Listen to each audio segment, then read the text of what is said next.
kedalaman masa lampau terukir kisah-kisah yang tak lekang oleh zaman. Kisah tentang kekuatan yang melampaui batas, cinta yang menembus takdir, dan pertarungan para dewa yang menggetarkan semesta. Hari ini, mari kita buka kembali lembaran yang terlupakan itu.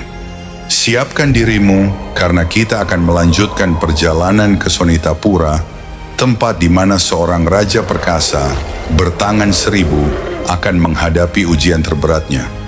Inilah kisah Banasura.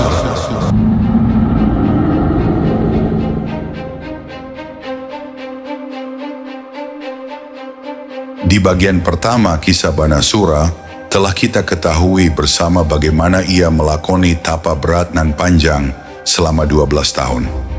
Berkat ketekunannya, Dewa Siwa, Sang Mahadewa, berkenan menganugerahinya 1000 lengan perkasa dan janji perlindungan abadi. Takdir lantas mempertemukan Usha, putri Banasura, dengan Aniruddha, cucu Basudewa Krishna. Benih-benih cinta tumbuh di antara keduanya. Namun asmara suci itu terancam hancur kala Banasura murka, menculik Aniruddha dan memenjarakannya dalam bentengnya yang tak tertembus. Kini, saksikanlah apa yang terjadi selanjutnya.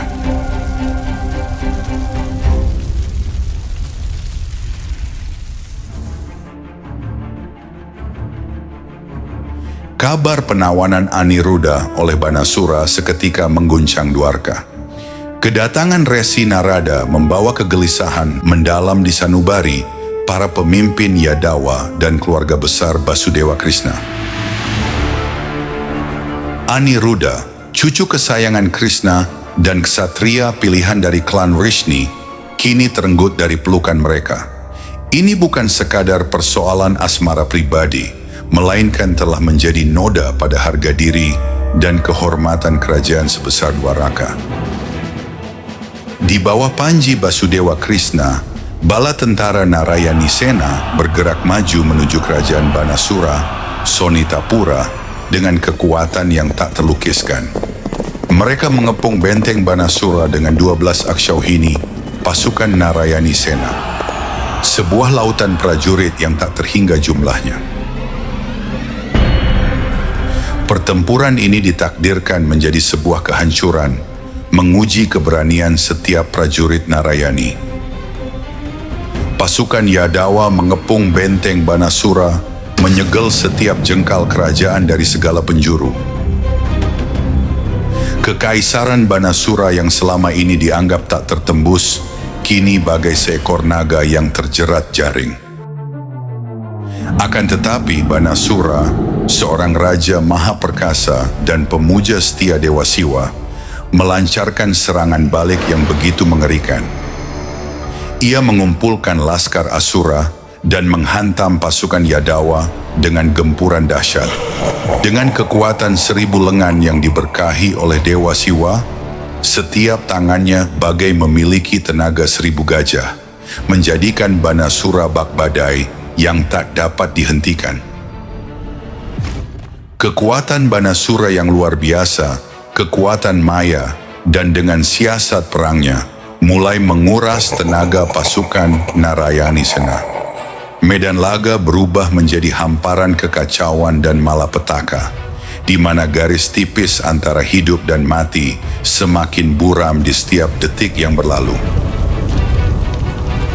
Kala gema kekalahan mulai membayangi, dan medan laga diselimuti keputusasaan, Basudewa Krishna memutuskan untuk turun tangan secara pribadi, mengakhiri kekacauan yang semakin membesar ini. Basudewa Krishna melangkah ke medan perang, menggenggam busur sarangha di tangannya. Kilauan ilahi dan kehadirannya yang memukau membuat pasukan Banasura gemetar. Namun Banasura yang diperkuat oleh keberanian baja dan restu Dewa Siwa menolak untuk bersimpuh di hadapan Basudewa Krishna. Palagan pertempuran kian memanas. Basudewa Krishna mulai mengincar 1000 lengan Banasura dengan panah-panahnya. Setiap hantaman dari senjata suci Basudewa Krishna secara perlahan mengikis kekuatan dahsyat Banasura. Banasura membalas dengan segenap daya dan upaya, namun kemahiran dan strategi Basudewa Krishna yang tiada bandingnya terbukti tak dapat diatasi. Menggunakan 1000 lengannya, Banasura menghujani Basudewa Krishna dengan berbagai senjata secara bersamaan. Namun kelincahan dan kecepatan Basudewa Krishna memungkinkannya menangkis setiap serangan dengan ringan. Setiap pukulan dari Basudewa Krishna membawa kekuatan dan ketepatan yang tak tertandingi, membuatnya nyaris mustahil bagi ksatria manapun untuk melawannya. Banasura mulai menyadari bahwa kekuatannya memudar di hadapan kemampuan Basudewa Krishna. Sebuah kesadaran pahit merayapi hatinya yang selama ini diselimuti kesombongan. Tiap upaya untuk melawan Krishna hanyalah memperlihatkan betapa rapuh kekuasaannya. Ketika puncak pertempuran tersingkap, saat pertarungan antara Banasura dan Basudewa Krishna mencapai puncaknya, sebuah peristiwa tak terduga dan luar biasa terjadi. Gaung mendalam menggema di seluruh medan laga, dan kemudian Dewa Siwa menampakkan diri dengan banteng kesayangannya, Nandi. Kedatangannya seolah membekukan seluruh medan perang dalam kekaguman saat energi ilahi dan aura agung yang menyertainya menyebar ke seluruh penjuru bumi. Munculnya Dewa Siwa menghadirkan tantangan baru bagi pasukan Yadawa. Basudewa Krishna yang telah lama mengetahui pengabdian Banasura yang begitu mendalam kepada Dewa Siwa melangkah maju di tengah hiruk pikuk pertempuran untuk berbicara kepadanya dengan nada tenang dan penuh hormat. Basudewa Krishna memohon kepada Dewa Siwa, "Dewa Siwa, engkau adalah teladan tertinggi bagi kami semua. Namun aku, Basudewa Krishna, dengan segala kerendahan hati memohon, sudilah kiranya engkau tidak campur tangan dalam pertempuran ini. Ini hanyalah urusan antara Banasura denganku semata." Namun Dewa Siwa membuka mata ketiganya, berucap dengan sikap yang tenang namun penuh wibawa, "Krishna, engkau tahu benar bahwa aku telah menganugerahi Banasura 2 berkah. Yang pertama adalah dia akan memiliki kekuatan 1000 lengan, setara dengan jutaan gajah. Yang kedua adalah, kapanpun dia berada dalam bahaya, aku akan datang membantunya. Janji ini abadi, dan selama dia dalam kesulitan, aku terikat untuk melindunginya." Kata-kata Dewa Siwa membungkam seisi medan perang. Basudewa Krishna menatap Dewa Siwa dengan tenang, lalu menundukkan kepala sebagai tanda penghormatan, menyadari bahwa Dewa Siwa terikat oleh janjinya kepada Banasura. Dengan kehadiran Dewa Siwa di medan laga, Basudewa Krishna menerima keniscayaan keterlibatannya. Jelaslah kini bahwa pertempuran akan menyebabkan kehancuran yang lebih besar. Ketegangan di medan perang semakin memuncak. Sebuah pertempuran ilahi antara Basudewa Krishna dan Dewa Siwa kini tak terhindarkan. Keduanya diberkahi dengan kekuatan yang tak terbatas dan senjata-senjata surgawi. Panggung telah disiapkan untuk sebuah bentrokan yang akan menjadi legenda abadi dalam sejarah.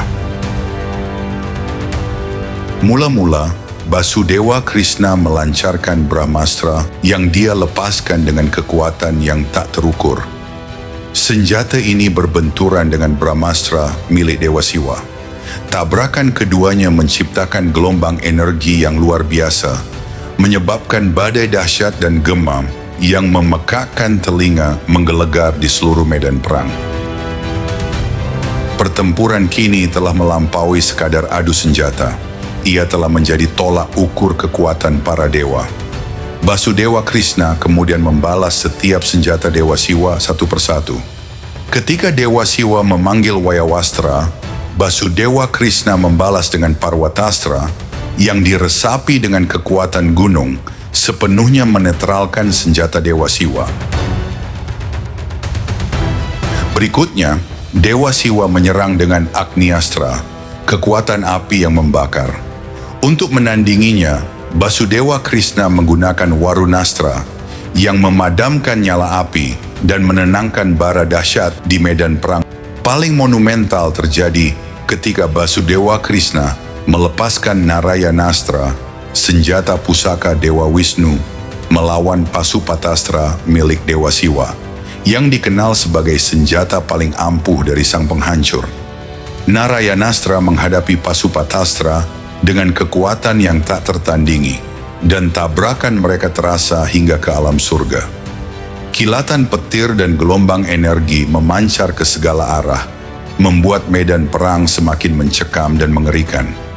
Dalam pertempuran ini, senjata kedua dewa saling mengimbangi kekuatannya, menciptakan suasana mencekam yang belum pernah terjadi sebelumnya. Tak satu pun senjata yang mendominasi, karena Basudewa Krishna dan Dewa Siwa sama-sama mencurahkan kekuatan ilahi mereka ke dalam pertempuran. Momen ini menjadi babak luar biasa lainnya, di mana bentrokan surgawi senjata Basudewa Krishna dan Dewa Siwa bergema di langit dan bumi, mengguncang tatanan jagat raya itu sendiri. Pertempuran antara Dewa Siwa dan Basudewa Krishna telah menjadi begitu sengit dan dahsyat, sehingga terlihat jelas dari segala penjuru. Sementara Basudewa Krishna menggunakan siasat dan senjata surgawinya, Dewa Siwa menantangnya dengan manifestasi ilahi dan senjata-senjatanya. Dampak senjata dan kekuatan mereka begitu besar, sehingga seluruh alam semesta bergetar karena konflik mereka. Dalam pertempuran yang merusak ini, ketika kekuatan Dewa Siwa dan Basudewa Krishna hampir mencapai batasnya, Dewa Siwa berbicara untuk terakhir kalinya berhenti di tengah pertarungan. Beliau berkata, "Krishna, perjuangan tak berujung ini mengganggu keseimbangan alam semesta. Kekuatanmu dan kekuatanku kini menghancurkan segalanya. Aku memiliki satu permohonan kepadamu. Mohon gunakan Jerambastra padaku agar aku dapat memasuki Yoga Nidra dan mengakhiri pertempuran ini." Mendengar sabda Dewa Siwa, Basudewa Krishna memejamkan mata dan mengambil Jerambastra di tangannya. Senjata ini memiliki daya untuk menyerap energi makhluk apapun dan membawa mereka pada ketenangan. Basudewa Krishna mengarahkan senjata itu ke arah Dewa Siwa dan melepaskannya. Jerambastra menghantam Dewa Siwa, seketika menjadi tenang. Dewa Siwa memejamkan mata dan dengan damai memasuki Yoga Nidra. Ketenangan ilahinya membawa kedamaian untuk sementara di medan perang, meredam badai dan hiruk pikuk suara perang. Saat kedamaian itu meliputi medan laga, menyusul Yoga Nidra Dewa Siwa, Banasura menyadari bahwa pelindung terbesarnya, Dewa Siwa, kini sedang beristirahat. Menyaksikan ini, kemarahan dan kesombongan Banasura semakin membakar dirinya. Menunggangi kuda hitamnya, Banasura sekali lagi menantang Basudewa Krishna untuk bertarung. Kudanya melesat di angkasa saat ia maju menyerbu Basudewa Krishna, bertekad untuk membalas dendam dengan segenap kekuatannya. Basudewa Krishna menatap Banasura, lalu mengambil Sudarsana Cakra di tangannya. Sudarsana Cakra berputar di tangan Basudewa Krishna, dan saat dia melemparkannya ke arah Banasura, ia mulai memutuskan 1000 lengan Banasura satu persatu. Pemandangan ini sungguh mengerikan. Sudarsana Cakra merobek-robek banyak lengan besar Banasura. Dengan setiap lengan yang putus oleh Cakra, kekuatan Banasura berangsur-angsur melemah. Lengan-lengannya berjatuhan dari tubuhnya, dan Banasura menyadari ajalnya kini telah dekat. Saat pemotongan lengan Banasura berlanjut, tiba-tiba sebuah keajaiban terjadi di medan perang. Dewa Siwa, yang tadinya tenggelam dalam Yoga Nidra, perlahan mulai terbangun. Pancaran ilahi memancar dari tubuhnya, dan kebijaksanaannya kembali sepenuhnya. Ia melihat bahwa pemujanya, Banasura, sedang terluka parah oleh Sudarsana Cakra Basudewa Krishna. Dewa Siwa berkata kepada Basudewa Krishna, "Krishna, kekuatanmu tak terbatas.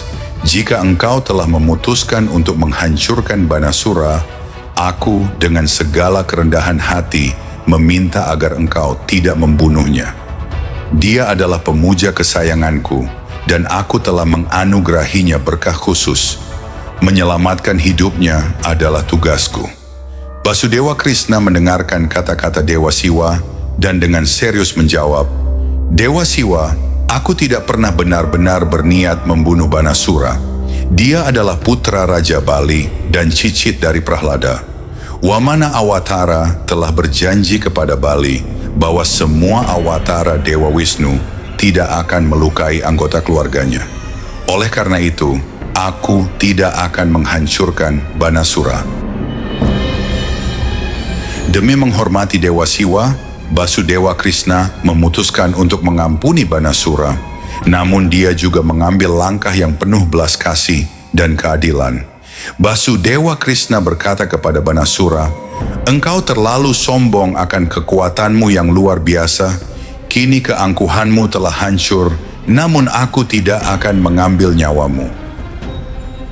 Dengan berakhirnya pertempuran dan belas kasihan Basudewa Krishna, Banasura yang hidupnya telah diberi arah baru, kini memahami kesalahannya. Keangkuhan dan kesombongan yang menguasai batinnya telah luluh. Ia kini mengerti bahwa kekuatan sejati berasal dari berjalan di jalan kebenaran dan kebajikan. Ia menerima kekalahannya dan menumpahkan isi hatinya di hadapan Basudewa Krishna. Basudewa Krishna memberkati Banasura dengan kedamaian dan menjelaskan bahwa kekuatan sejati terletak pada belajar dari kesalahan dan meninggalkan kesombongan. Banasura menerima kata-kata Basudewa Krishna dengan segenap hati, lalu mengambil langkah besar. Ia membebaskan Usha dan Aniruddha. Cinta mereka murni dan Banasura kini memberikan restunya untuk pernikahan mereka. Ia tahu bahwa tiada senjata yang lebih hebat dari cinta dan pengabdian. Dengan segala hormat dan kerendahan hati, Banasura menyiapkan sebuah kereta kencana yang megah untuk Usha dan Aniruddha, siap mengantar mereka menuju Dwarka. Kereta itu dihias penuh pesona, dipenuhi suasana sukacita, dan melambangkan permulaan sebuah kehidupan baru. Demikianlah kisah agung yang menuturkan pertempuran dahsyat antara Dewa Siwa dan Basudewa Krishna, jalinan cinta suci Usha dan Aniruddha, serta bakti luar biasa Banasura pada Sang Mahadewa. Semoga kisah ini memberikan inspirasi dan pelajaran berharga bagi kita semua.